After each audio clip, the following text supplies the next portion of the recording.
Last part में हमने देखा था कि यूरी अपने साथियों के साथ आगे के सफर के लिए रवाना हो जाता है, जहां पर उनका सामना बेंडिट से भी हो सकता था। ये जानकर यूरी ये कहता है कि अगर उसका सामना बेंडिट से होता है तो वो उन्हें नहीं छोड़ेगा। वहीं पर पार्ट के एंड में उन बेंडिट्स को भी दिखाया जाता है जिन्होंने एक काफिले के ऊपर अटैक करते हुए उन लोगों को मार दिया होता है। अब आगे वहीं पर इसी के साथ ही इस एपिसोड की शुरुआत में हमें रास्ते का सीन दिखाया जाता है, जहां पर यूरी अपने मन के अंदर ये कहता है कि अगर हमारे सोल्जर्स को ये पता चल जाए कि कोरी एक हाफ ऑर्क है तो यहाँ पर किओस मच जाएगा। लेकिन मुझे वो एक फॉलोअर के तौर पर दिया गया है, इसलिए अर्नांडो अपना काम अच्छे तरीके से कर सकता है। तभी वो मैप को चेक करके जेराल्ड को आवाज लगाता है। ये सुनकर जेराल्ड उसके पास आता है। यूरी उससे आगे ये कहता है कि आज से और अभी से तुम स्काउटिंग को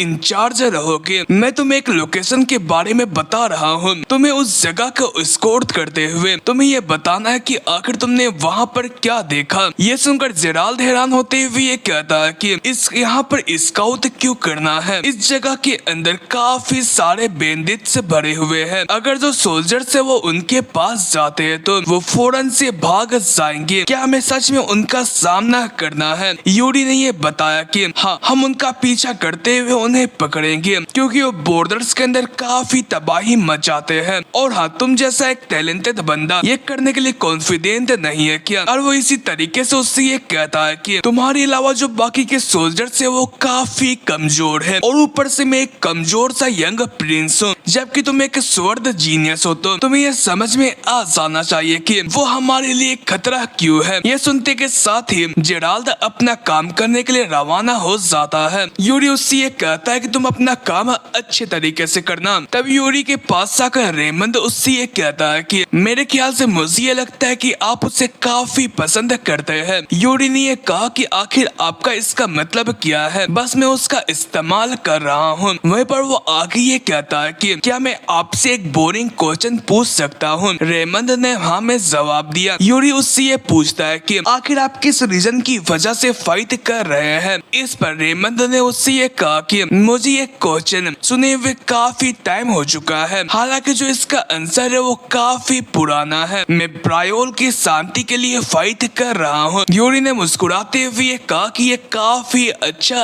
आंसर है। वहीं पर वो उससे ये कहता है कि आप बाकी के सोल्जर को संभाल के रखिएगा, मैं जेराल्ड के पीछे जा रहा हूँ। और इसी के साथ यूरी जेराल्ड के पीछे चला जाता है। वहीं पर हमें बेंडिट्स के कैंप का सीन दिखाया जाता है। वहीं पर साइड पर यूरी और जेराल्ड ने एक बेंडिट को बंदी बना लिया होता है। यूरी आगे उस बेंडिट से ये कहता है कि अब तुम्हें अपने लाइफ के बारे में सोचना होगा। वो उसे अपनी नाइफ से डराता है। वहीं पर साइड में जेराल्ड दूरबीन के मदद से उनके कैंप की तरफ देख रहा था और वो ये कहता है कि मैंने बेंडिट के हाइडआउट को खोज लिया है। यूरी उससे ये कहता है कि तुमने काफी अच्छा काम करा, लेकिन जो ये बेंडिट था वो अकेले स्काउट के लिए निकला हुआ था और इसके पास साथी भी मौजूद नहीं है। वो उससे आगे ये पूछता है कि क्या ये सच है कि तुम्हारे लीडर ने तुम्हें अकेले भेजा था? ये बेंडिट हमें जवाब देता है और वो आगे ये कहता है कि और ऊपर जो मेरी पोजीशन है वो काफी कम है, इसलिए मुझे ज्यादा कुछ पता नहीं है। तभी यूरी को उसके गले के ऊपर कुछ चीज दिखती है और वो फौरन से उसके गले से वो चीज को निकाल कर ये कहता है कि आखिर ये क्या है? क्या ये तुम्हारा है? ये बेंडिट ये कहता है कि नहीं, मेरे बॉस ने मुझे ये कहा था कि जब भी मैं पेट्रोल कर रहा हूँ तो मुझे इसको पहन कर रखना होगा। यूरी अपने स्वर्ड को निकालते हुए ये कहता है कि ये एक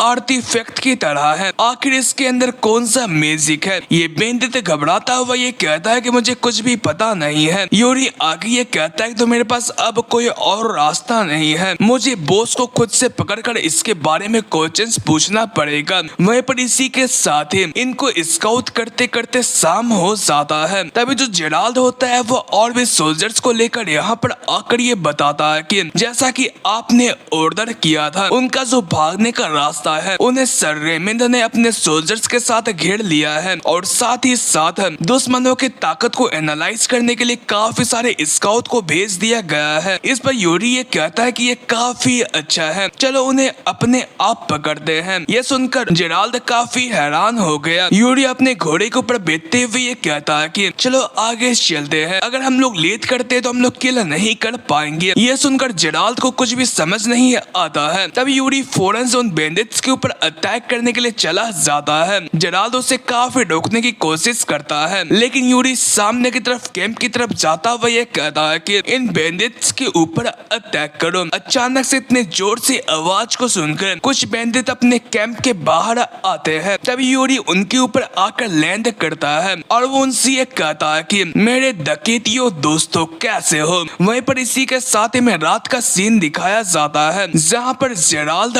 और सर रेमंड भागते भागते इस जगह पर आते हैं और वो उससे ये कहते हैं कि प्रिंस क्या आप ठीक है। वहीं पर जो यूरी था वो इस बैंडिट्स के बॉस के ऊपर बैठा हुआ था और वो आग तपाते हुए ये कहता है कि तुम काफी लेट हो। जेराल्ड आगे ये कहता है कि आखिर आप इस तरीके से एक्ट क्यों कर रहे थे, ये खतरनाक हो सकता है। जेराल्ड उससे ये कहता है कि तो तुम्हें मुझे जल्दी फॉलो करना चाहिए था ना। यह सुनकर जेराल्ड खामोश हो जाता है। यूरी आगे ये कहता है कि सर रेमंड उनका क्या हुआ जो कि भागने की कोशिश कर रहे थे। रेमंड ये बताता है कि हमने इलाके को घेर रखा था इसलिए वो हमारे हाथों मारे गए, लेकिन हमारे ट्रुप्स को कुछ भी नहीं हुआ। इस पर यूरी खुश होता हुआ ये कहता है कि तो चलो उनके मीट का इस्तेमाल करते हुए डिनर किया जाए। वहीं पर इसी के साथ ये लोग उन्हीं के मीट का इस्तेमाल करते हुए उनका नहीं बल्कि जो वो मीट को अपने पास रखे हुए थे खाने के लिए उनका इस्तेमाल करते हुए मौज मस्ती कर रहे थे। वहीं पर यूरी आगे ये कहता है कि आज यहीं पर कैंप करते हुए अगले दिन आगे के लिए बढ़ा जाए। वहीं पर जो इस बैंडिट का लीडर था वो यहाँ पर से इस मौके का फायदा उठाते हुए भागने की कोशिश कर रहा था। वहीं पर सर रेमंड आगे ये कहते हैं कि प्रिंस मैं आपको अपने डेस्टिनेशन के बारे में कुछ बताना चाहता हूँ। जब हम लोग मीटिंग वाले इलाके के अंदर पहुँच रहे होंगे तो शायद से उसे रास्ते के अंदर हमारी मुलाकात दूसरे किंगडम के ग्रुप से भी हो सकती है। वहीं पर यूरी उस लीडर को भागता हुआ देख लेता है और वो उसे लाते हुए ये कहता है कि आखिर कौन सा किंगडम के लोग यहाँ पर हमसे मुलाकात करेंगे। रेमंड ये बताता है कि वो होली किंगडम के लोग होंगे। यूरी ये कहता है कि एक ऐसी किंगडम जो कि होली लॉ के हिसाब से चलती है। चलो ठीक, अगर हम